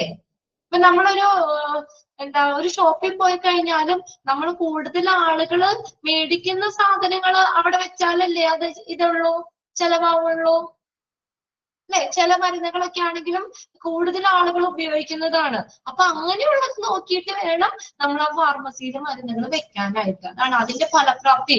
ചിലത് നല്ല എഫക്റ്റീവ്നെസ് ആയിരിക്കും, നമുക്ക് കഴിച്ചാൽ പെട്ടെന്ന് തന്നെ മാറും എന്ന ഒരു ഇതൊക്കെ ആയിരിക്കും. അപ്പൊ അങ്ങനെയുള്ളത് ആ ഹോസ്പിറ്റലിന്റെ ആ ആവശ്യകതകൾക്ക് അനുസരിച്ച്, ആ കോസ്റ്റ് അനുസരിച്ച്, ആ മരുന്നുകളുടെ ഫലപ്രാപ്തി, എഫക്റ്റീവ്നെസ്, ഇതിനെയൊക്കെ ബേസ് ചെയ്തിട്ടാണ് കമ്മിറ്റി എന്ത് ചെയ്യുന്നത്, മെഡിക്കേഷൻസ് മരുന്നുകൾ സെലക്ട് ചെയ്യുന്നത്. ആ ഫാർമസിയിലേക്കുള്ള മരുന്നുകൾ സെലക്ട് ചെയ്യുന്ന അത് ഫോർമുലറി ആ കമ്മിറ്റി ലിസ്റ്റ് ആ ഡ്രഗ് ലിസ്റ്റ് തയ്യാറാക്കുന്നത് ഇങ്ങനെ നോക്കിയിട്ടാണ്. ഏത് മരുന്നാണ് കൂടുതൽ ആവശ്യമായിട്ട് വരുന്നത്, അതിന്റെ എഫക്റ്റീവ്നെസ് എങ്ങനെയാണ്, കോസ്റ്റ്, ഇതൊക്കെ നോക്കിയിട്ടാണ് മെഡിക്കേഷൻസ് സെലക്ട് ചെയ്യുന്നത്. അത്രയും 4 പോയിന്റ്സ് ആണ് ഹോസ്പിറ്റൽ ഫോർമുലറി ഈ ഡ്രഗ് ലിസ്റ്റുമായിട്ട് റിലേറ്റ് ചെയ്ത് വന്നേക്കുന്നത്. ഓക്കെ, ഒന്നാമത്തെ പോയിന്റിൽ എന്താ പറഞ്ഞേക്കുന്നത്, ഇപ്പൊ ഈ ഒരു പേഷ്യന്റ് ഹോസ്പിറ്റലിൽ കഴിയുമ്പോൾ ഡോക്ടർ പ്രിസ്ക്രൈബ് ചെയ്യുന്ന എല്ലാ മെഡിക്കേഷൻസും ഹോസ്പിറ്റൽ ഫാർമസിയിൽ ഉണ്ടാവണമെന്നില്ല. പിന്നെ ഈ ഡ്രഗ് ആൻഡ് തെറാപ്യൂട്ടിക് കമ്മിറ്റിയിൽ എന്തുണ്ടാവും, ഈ ഹോസ്പിറ്റൽ ഫാർമസിയിൽ സ്റ്റോക്ക് ചെയ്തിട്ടുള്ള എത്രാമത്തെ പോയിന്റ് ആണ്, ഈ പോയിന്റ്സ് പഠിക്കണമെന്നാണോ? ഈ പോയിന്റ്സില് നമുക്ക് ആ അണ്ടർലൈൻ ചെയ്തിട്ടേക്കണേ ഒന്ന് നോക്കും, ഫുൾ നോക്കണമെന്നില്ല കേട്ടോ. ക്രിയേറ്റ് ചെയ്ത് ഇനിയിപ്പോ അതാണ് ഞാൻ വീണ്ടും ഒന്നോട് പറഞ്ഞ ഷോർട്ട് ചെയ്ത് പറഞ്ഞു തന്നത്. അപ്പൊ നിങ്ങൾ അത്രയും നോക്കി വെക്കാം. ഹോസ്പിറ്റൽ ഫാർമസിയിൽ സ്റ്റോക്ക് ചെയ്യുന്ന എല്ലാ മരുന്നുകളുടെ ലിസ്റ്റ് ഡ്രഗ് ആൻഡ് തെറാപ്യൂട്ടിക് കമ്മിറ്റിയിൽ ഉണ്ടായിരിക്കും. അപ്പൊ ഇവിടെ വേണമെങ്കിൽ ചോദിക്കാം, അവിടെ dash committee consist of a list of medications that hospital pharmacy stock. Hospital ഫാർമസിയിൽ സ്റ്റോക്ക് ചെയ്യുന്ന മരുന്നുകളുടെ ലിസ്റ്റ് ഏത് കമ്മിറ്റിയിലുള്ളത്? Drug and therapeutic committee. Okay, പിന്നെ അടുത്ത പോയിന്റിൽ പറഞ്ഞ ഡോക്ടർമാര് ഈ ഹോസ്പിറ്റൽ ഫോർമുലറി അല്ലെങ്കിൽ ഡ്രഗ് ലിസ്റ്റ് ഉപയോഗിക്കുന്നുണ്ട് എന്ന് പറഞ്ഞു. ഇനി ലാസ്റ്റ് പോയിന്റിൽ എന്താ പറഞ്ഞേക്കുന്നത്, ഈ കമ്മിറ്റി എന്താണ് മെഡിക്കേഷൻസ് സെലക്ട് ചെയ്യുന്ന മരുന്നുകൾ സെലക്ട് ചെയ്യുന്നത് എന്തിന്റെ ബേസ് ചെയ്തിട്ടാ? ആ മെഡിസിൻസിന്റെ എഫക്റ്റീവ്നെസ്, ഫലപ്രാപ്തി അനുസരിച്ച്, അതിന്റെ കോസ്റ്റ് അനുസരിച്ച്, ആ പർട്ടിക്കുലർ ഹോസ്പിറ്റലിലെ ആ മരുന്നിന്റെ ആവശ്യകത അനുസരിച്ചാണ് കമ്മിറ്റി ഈ മരുന്നുകൾ സെലക്ട് ചെയ്യുന്നത്. ഓക്കെ, ക്ലിയർ അല്ലേ? 4 പോയിന്റ്സ് ഒന്ന് മനസ്സിലാക്കി പെട്ടെന്ന് ഓർത്ത് വെക്കാൻ പറ്റണേ. ഓക്കെ, ഇനി അടുത്തത് നോക്കി, ഇന്റൻറ്റിംഗ് ഓഫ് ഡ്രഗ്സ്. ഇന്റൻറ്റിംഗ് എന്ന് പറഞ്ഞാൽ റിക്വസിഷൻ ആണ് കേട്ടോ, റിക്വസിഷൻ, ഇന്റൻറ്റിംഗ് ഓഫ് ഡ്രഗ്സ്.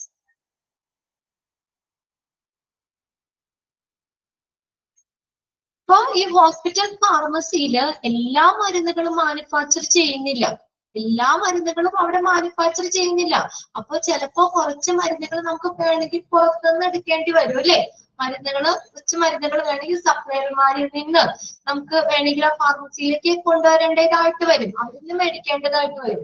അപ്പൊ അവർക്ക് എന്ത് ചെയ്യണം? ഒരു റിക്വസിഷൻ കൊടുക്കുന്നു അല്ലെ. അവർക്ക് കൊടുക്കുന്ന ഒരു റിക്വസിഷൻ കൊടുക്കുക ചെയ്യുന്നത്. അതാണ് പറഞ്ഞേക്കുന്നത് ഇതിനകത്ത്.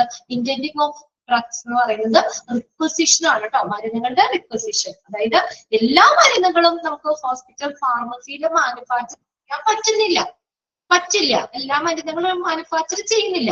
അപ്പൊ കുറച്ച് മരുന്നുകൾ നമുക്ക് എന്ത് ചെയ്യേണ്ടി വരും? സപ്ലയർമാരിൽ നിന്ന് നമുക്ക് വാങ്ങേണ്ടതായിട്ട് വരും. അപ്പൊ അവർക്ക് ഇനി ഇത്ര മരുന്നുകൾ ഹോസ്പിറ്റൽ ഫാർമസിയിലേക്ക് വേണമെന്ന് പറഞ്ഞിട്ട് ഒരു റിക്വസിഷൻ കൊടുക്കണം, ഒരു റിക്വസ്റ്റ് കൊടുക്കണം. അതാണ് ഈ പറഞ്ഞിരിക്കുന്ന ഇന്റൻഡിങ് ഓഫ് ഡ്രഗ്സ് എന്ന് പറയുന്നത്. റിക്വസിഷൻ ഓഫ് ഡ്രഗ്സ്, മരുന്നുകൾക്ക് വേണ്ടിയുള്ള ഒരു റിക്വസിഷൻ. അത് നോക്കിയേ. ഫസ്റ്റ് പോയിന്റ് എന്താ? The hospital must have a clear hospital formulary that may contain 250 to 300 drugs. Underline ചെയ്തിട്ടോ. ആ പോയിന്റ് അങ്ങനെ തന്നെ ചോദിച്ചിട്ടുണ്ട്. എത്ര ഇതുണ്ടാവും ഹോസ്പിറ്റൽ ഫോർമുലറിയിൽ? എത്ര മരുന്നുകൾ ഉണ്ടാവും? 250 to 300 ഡ്രഗ്സ് ഉണ്ടാകും. അണ്ടർലൈൻ ചെയ്തോ. Hospital must have a hospital formulary that may contain. അപ്പൊ ഹോസ്പിറ്റൽ ഡ്രഗ് ലിസ്റ്റില് എത്ര മരുന്നുകൾ ഉണ്ടാവും? 250 to 300 ഡ്രഗ്സ് വരെ ഹോസ്പിറ്റൽ ഫോർമുലറിയിൽ ഉണ്ടായിരിക്കും. അണ്ടർലൈൻ ചെയ്തോട്ടോ. ഹോസ്പിറ്റലില് ഒരു ഹോസ്പിറ്റൽ ഫോർമുലറി, ആ ഡ്രഗ് ലിസ്റ്റ് ഉണ്ട്. അതില് 250 തുടങ്ങി 300 മരുന്നുകളാണ് ഉണ്ടാകുന്നത് ആ ലിസ്റ്റില്, ഫോർമുലറിയിൽ കേട്ടാ. Hospital formulary that may contain 250 to എത്രയുണ്ട്? 300 ഡ്രഗ്സ്. അത്രയും ആ മരുന്നുകളുടെ ലിസ്റ്റ് ഉണ്ടാവും ആ ഫോർമുലറിയിൽ. Drugs to be intended keeping safety stock in mind. ഇനി നമ്മൾ എങ്ങനെയായിരിക്കണം?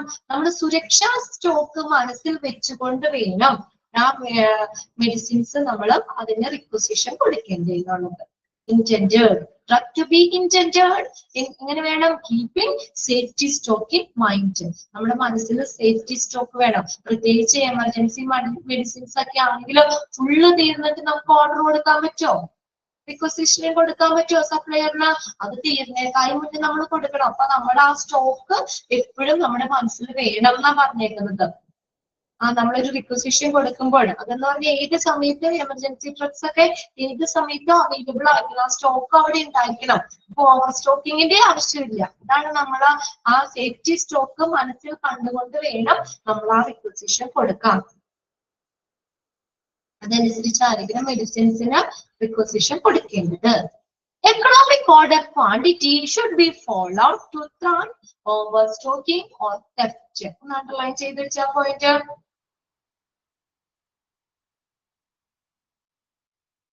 രണ്ടാമത്തെ പോയിന്റ് അണ്ടർലൈൻ ചെയ്തോട്ടോ. Drug to be intended keeping dash in mind. എന്താ? സേഫ്റ്റി സ്റ്റോക്ക്, സുരക്ഷാ ആ സ്റ്റോക്ക് നമ്മുടെ മനസ്സിൽ വെച്ചുകൊണ്ട് വേണം സപ്ലയർമാർക്ക് റിക്വസിഷൻ കൊടുക്കാനായിട്ട്.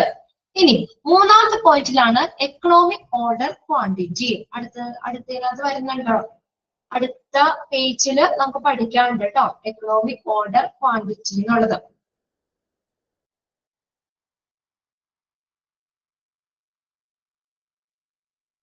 Economic order quantity. Economic order quantity should be followed. നമ്മൾ എക്കണോമിക് ഓർഡർ ക്വാണ്ടിറ്റി ഫോളോ ചെയ്യണം. എന്തിനു വേണ്ടിയാ?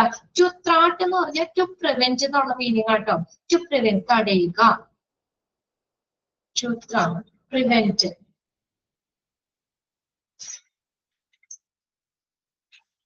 Prevent over stocking or theft. ഉണ്ടോ? എന്താണ്? നമ്മൾ എക്കണോമിക് ഓർഡർ ക്വാണ്ടിറ്റി ഫോളോ ചെയ്യണം. എക്കണോമിക് ഓർഡർ ക്വാണ്ടിറ്റി എന്ന് പറഞ്ഞാൽ നമ്മുടെ ഫാർമസിയില് ആവശ്യമായിട്ട് ഉള്ള മരുന്നുകൾ, ഫാർമസിയിലേക്ക് ആവശ്യമായിട്ടുള്ള മരുന്നുകൾക്കായിട്ട് ഒരു ഓർഡർ അല്ലെങ്കിൽ ഒരു അഭ്യർത്ഥന നടത്തുന്ന പ്രക്രിയയാണ്. ഔദ്യോഗികമായിട്ടുള്ള ഒരു ഓർഡർ അല്ലെങ്കിൽ റിക്വസ്റ്റ് കൊടുക്കുന്ന പ്രക്രിയയാണ് എക്കണോമിക് ഓർഡർ ക്വാണ്ടിറ്റി എന്ന് പറയുന്നത്. They should be. അപ്പൊ നമ്മൾ ആ എക്കണോമിക് ഓർഡർ ക്വാണ്ടിറ്റി ഫോളോ ചെയ്യണം. എന്തിനു വേണ്ടിയിട്ട്? To prevent over stocking. അല്ലെ, ഓവർ സ്റ്റോക്കിംഗ് വേണ്ട എന്നാ പറഞ്ഞേ. ഒരുപാട് നമ്മളെ മരുന്ന് കൊണ്ടുവന്ന് സ്റ്റോക്ക് ചെയ്തിട്ട് കാര്യമില്ല. അത് എക്സ്പയറി കഴിഞ്ഞാൽ പിന്നെ നമുക്ക് ഉപയോഗിക്കാൻ പറ്റുമോ? ഇല്ല. To prevent or thwart over stocking. Over stocking prevent ചെയ്യാനായിട്ട്, ഓർ തെഫ്റ്റ് അല്ലെങ്കിൽ മോഷണ കാര്യങ്ങളോ ഇതൊക്കെ പ്രിവെന്റ് തടയുന്നതിന് വേണ്ടിയിട്ട് നമുക്ക് എപ്പോഴും എന്താണ് എക്കണോമിക് ഓർഡർ ക്വാണ്ടിറ്റി ഫോളോ ചെയ്യണം.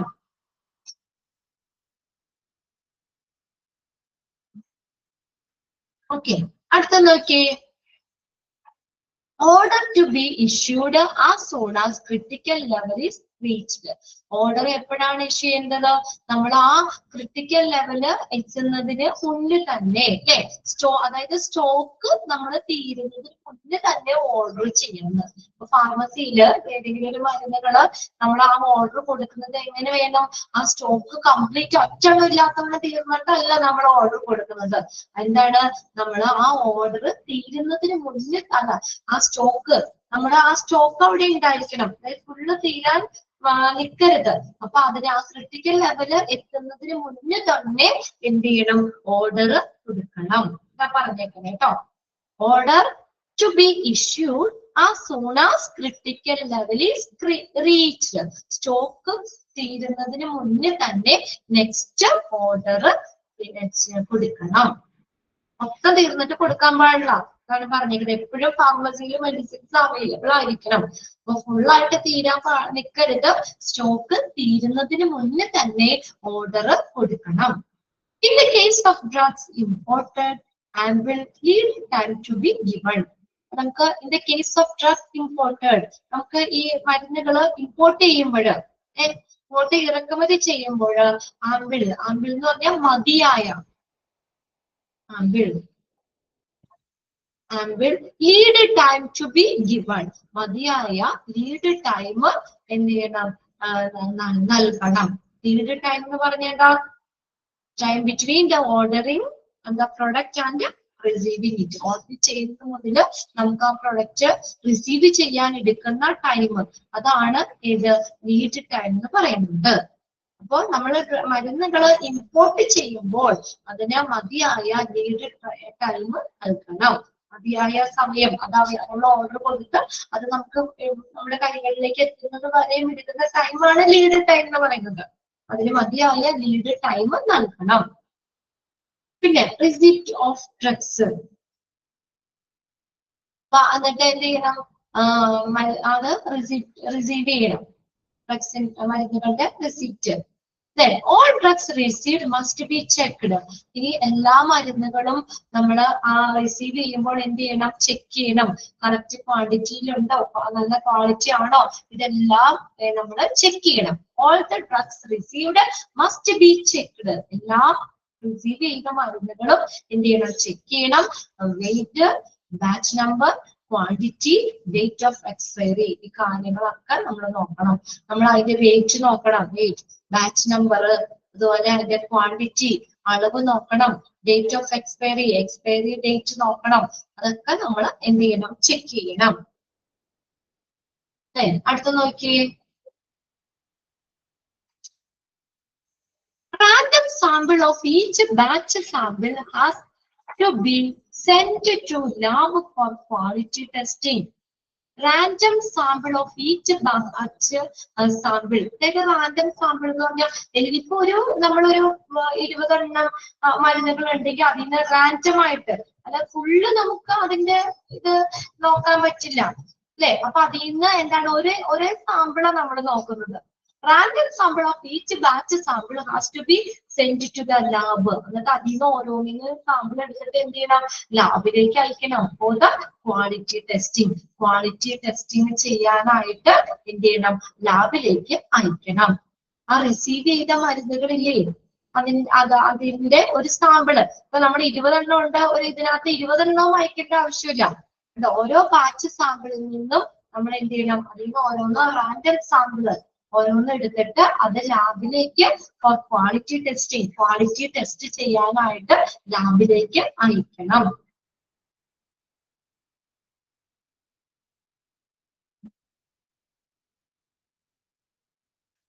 ഇനി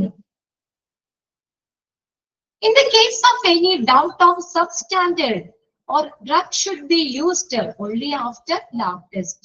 ഇനി നോക്കിയേ, in the case of doubt of any substandard എന്ന് പറഞ്ഞാൽ എന്താ, നമ്മൾ എന്തെങ്കിലും നിലവാരം കുറഞ്ഞതായി തോന്നുന്ന മരുന്നുകള്,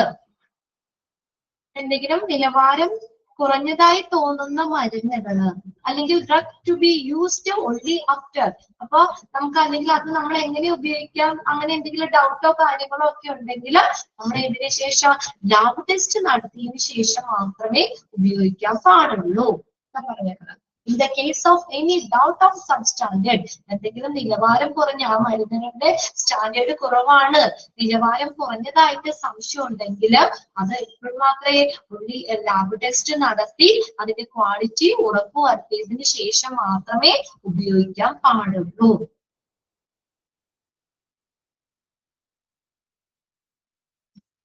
ഓക്കെ, ഇനി അത്രയും പോയിന്റ്സ് ഒന്ന് നോക്കിയാൽ ലാസ്റ്റ് പോയിന്റ് പറയാം, എക്കണോമിക് ഓർഡർ ക്വാണ്ടിറ്റി. പെട്ടെന്ന് വായിച്ചു നോക്കിയേ.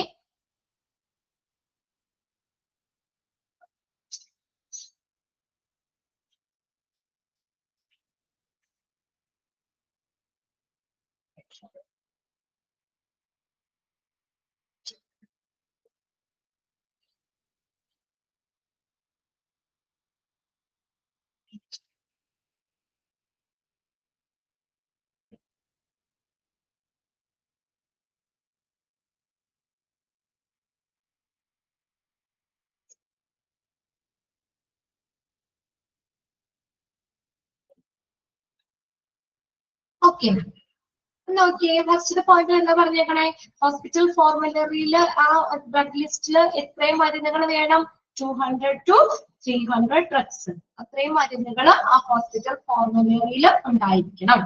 ഇനി അടുത്ത് നോക്കിയേ, നമ്മൾ ആ മരുന്നുകൾക്ക് നമ്മൾ ഓർഡർ കൊടുക്കുമ്പോൾ നമ്മുടെ സേഫ്റ്റി സ്റ്റോക്ക് നമ്മുടെ മനസ്സിൽ നമ്മൾ കീപ്പ് ചെയ്യണം അല്ലെ. ഇത്ര എണ്ണം നമ്മൾ അവിടെ ഓൾറെഡി ഉണ്ടാവണം, ഫുള്ളായിട്ട് തീർന്നതിന് ശേഷം ഓർഡർ ചെയ്യാൻ പാടില്ല. സേഫ്റ്റി സ്റ്റോക്ക് എപ്പോഴും മനസ്സിൽ കീപ്പ് ചെയ്യണം. പിന്നെ അടുത്തത് എക്കണോമിക് ഓർഡർ ക്വാണ്ടിറ്റി ഫോളോ ചെയ്യണം. എന്തിനു വേണ്ടി? To prevent over stocking. അതായത് നമുക്ക് ആ ഒരു കറക്റ്റ് ഒരു ഒപ്റ്റിമം അളവാണ് ശരിക്കും എക്കണോമിക് ഓർഡർ ക്വാണ്ടിറ്റി എന്ന് പറയുന്നത്. ഇൻവെന്ററിയുടെ നമ്മുടെ ആ സ്റ്റോക്ക്, ഇൻവെന്ററി എന്ന് പറഞ്ഞ സ്റ്റോക്ക്, അതിന്റെ ചെലവ് കുറയ്ക്കുന്ന ഒപ്റ്റിമൽ അളവ്, അതായത്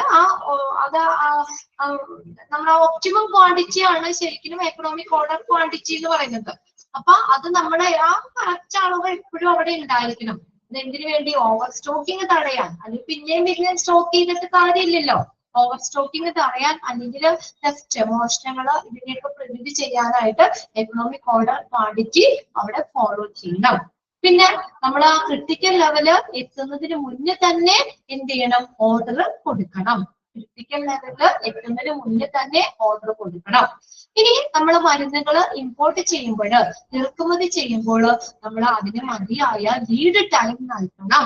ലീഡ് ടൈം എന്ന് പറഞ്ഞാൽ നമ്മൾ ഓർഡർ കൊടുത്തിട്ട് നമ്മൾ റിസീവ് ചെയ്യുന്നത്, നമുക്കത് എത്തുന്നത് വരെ എടുക്കുന്ന ടൈമാണ് ലീഡ് ടൈം എന്ന് പറയുന്നത്. അപ്പൊ മരുന്നുകൾ ഇമ്പോർട്ട് ചെയ്യുമ്പോൾ മതിയായ സ്റ്റോക്ക് എന്ത് ചെയ്യണം? നമ്മൾ അവിടെ അതിന് വേണ്ടിയിട്ടുള്ള ലീഡ് ടൈം നൽകണം. പിന്നെ ഡ്രഗ്സിന്റെ റിസിപ്റ്റ് ഓഫ് ഡ്രഗ്സ്, റിസിപ്റ്റ്. പിന്നെ നമ്മൾ എല്ലാ മരുന്നുകളും വെറുതെ വാങ്ങി വെച്ചാൽ പോരാ, എന്ത് ചെയ്യണം? ചെക്ക് ചെയ്യണം. Must be checked. അതിന്റെ വെയിറ്റ്, അതിന്റെ ബാച്ച് നമ്പർ, അതിന്റെ ക്വാണ്ടിറ്റി, അത്രത്തോളം നമ്മൾ ഓർഡർ കൊടുത്ത അത്രയും ക്വാണ്ടിറ്റി ഉണ്ടോ, ഡേറ്റ് ഓഫ് എക്സ്പയറി, ഇതെല്ലാം ചെക്ക് ചെയ്തതിനു ശേഷം മാത്രമേ നമ്മൾ ആ മരുന്നുകൾ റിസീവ് ചെയ്യാൻ പാടുള്ളൂ. ഇനി അതുപോലെ തന്നെ എന്താ പറഞ്ഞത്, ഓരോ ബാച്ച് സാമ്പിളിൽ നിന്നും റാൻഡം സാമ്പിൾ ആയിട്ട് എടുത്തിട്ട് അത് എന്ത് ചെയ്യണം? ആ ക്വാളിറ്റി ടെസ്റ്റ് ചെയ്യുന്നതിന് വേണ്ടിയിട്ട് ലാബിലേക്ക് അയക്കണം. ഇനി നമുക്ക് എന്തെങ്കിലും മരുന്നുകൾക്ക് എന്തെങ്കിലും ഡൗട്ടോ കാര്യങ്ങളോ ഉണ്ടെങ്കിൽ, അല്ലെങ്കിൽ എന്തെങ്കിലും മരുന്നുകൾ അതിന്റെ നിലവാരം കുറഞ്ഞതാണെന്ന് സംശയം ഉണ്ടെങ്കിൽ, അത് നോക്കി എപ്പോഴാ drugs should be used only after the lab test. Correct ആയിട്ട് ലാബ് ടെസ്റ്റ് നടത്തി അതിനുശേഷം മാത്രമേ ഉപയോഗിക്കാൻ പാടുള്ളൂ. അതിന്റെ ക്വാളിറ്റി ഉറപ്പുവരുത്തിയതിനു ശേഷം മാത്രമേ അവിടെ ഉപയോഗിക്കാൻ പാടുള്ളൂ. ഓക്കെ, ക്ലിയർ ആണോ? ഇത്രയും പോയിന്റ്സ് ക്ലിയർ ആണോ? ഇതൊക്കെ ഒന്ന് വായിച്ചു വെച്ചാൽ മതി കേട്ടോ. ഇതൊക്കെ നിങ്ങള് വീണ്ടും അങ്ങനെ പോയിന്റ് ഔട്ട് ഒന്നും ചെയ്യുന്നില്ല. പിന്നെ എന്തെങ്കിലും വൺ വേർഡ് ആയിട്ട് നമുക്ക് നോക്കി വെക്കാം. അതാണ് ഞാൻ ആദ്യത്തെ പോയിന്റിൽ പറഞ്ഞു തന്നത് കേട്ടോ. 200 to 300 trucks എന്നുള്ളത് നോക്കാം. പിന്നെ നമുക്ക് ഓർഡർ കൊടുക്കുമ്പോൾ എന്ത് ചെയ്യണം? സേഫ്റ്റി സ്റ്റോക്ക് മനസ്സിൽ ചെയ്യണം. സേഫ്റ്റി സ്റ്റോക്ക് അതൊന്ന് അണ്ടർലൈൻ ചെയ്യണം. പിന്നെ നമുക്ക് ഡാഷ് ഷുഡ് ബി ഫോളോഡ്, ആ മൂന്നാമത്തെ പോയിന്റ് അണ്ടർലൈൻ ചെയ്ത് വെച്ചോ. നമ്മുടെ എക്കണോമിക് ഓർഡർ ക്വാണ്ടിറ്റി ഫോളോ ചെയ്യണം. പിന്നെ അടുത്തത് ഓർഡർ എങ്ങനെ ഇഷ്യൂ ചെയ്യുന്നത്? ആ ക്രിട്ടിക്കൽ ലെവല് എത്തുന്നതിന് മുന്നേ തന്നെ നമ്മൾ ഓർഡർ കൊടുക്കണം.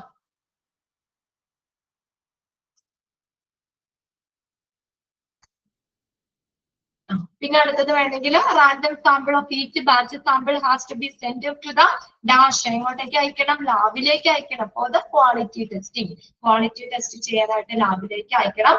ഇനി എന്തെങ്കിലും സംശയമോ കാര്യങ്ങളോ ഒക്കെ ഉണ്ടെങ്കിൽ ലാബ് ടെസ്റ്റ് കഴിഞ്ഞതിന് ശേഷം മാത്രമേ ഉപയോഗിക്കാൻ പാടുള്ളൂ. ക്ലിയർ അല്ലേ പോയിന്റ്സുകൾ? അതിങ്ങനെ അതിന്റെ കീഴിൽ വന്ന് അങ്ങനെ ഒന്നും ചോദിച്ചു കണ്ടിട്ടില്ല. അത് വേണമെങ്കിൽ നമ്മൾ ഡാഷ് ഇട്ട് തന്നെ പഠിച്ചു വെക്കുക കേട്ടോ, ഒബ്ജക്റ്റീവ് ക്വസ്റ്റ്യൻസ് ആയിട്ട്. ഇനി അടുത്തതാണ് എക്കണോമിക് ഓർഡർ ക്വാണ്ടിറ്റി എന്ന് പറയുന്നത്. EOQ അവിടെ അണ്ടർലൈൻ ചെയ്ത് വെച്ചേ. EOQ എക്സ്പാൻഡഡ് ഫോം ചോദിക്കാം. Economic order quantity. The economic order quantity is the number of units that the company should be added to the inventory. Inventory എന്ന് പറഞ്ഞാൽ സ്റ്റോക്ക് ആണ്. With each other to minimize the total cost of inventory, such as holding cost.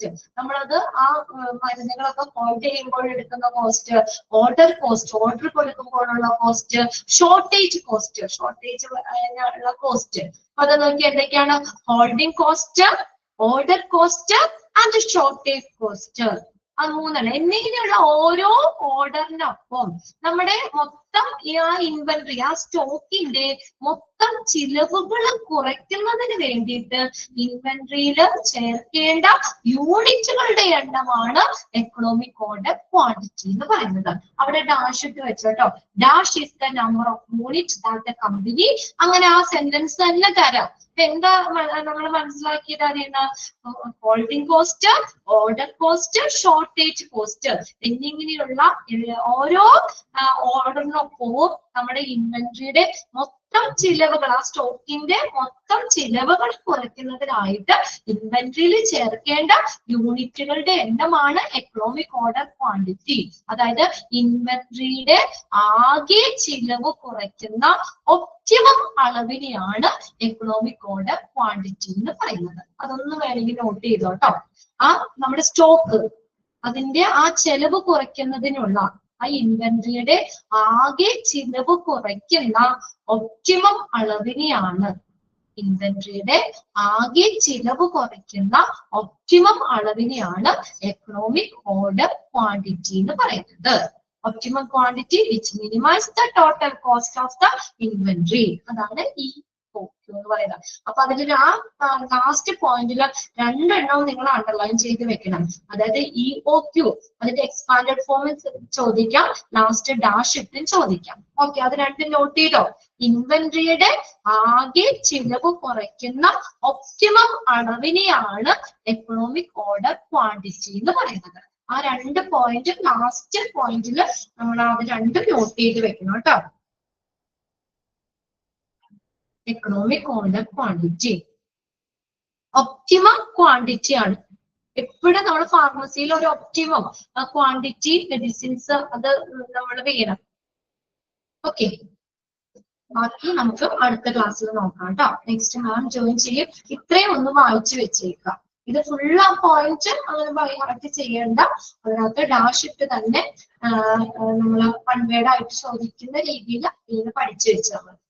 Okay, thank you. Next ക്ലാസ്സിൽ നമുക്ക് ബാക്കി നോക്കാം കേട്ടോ.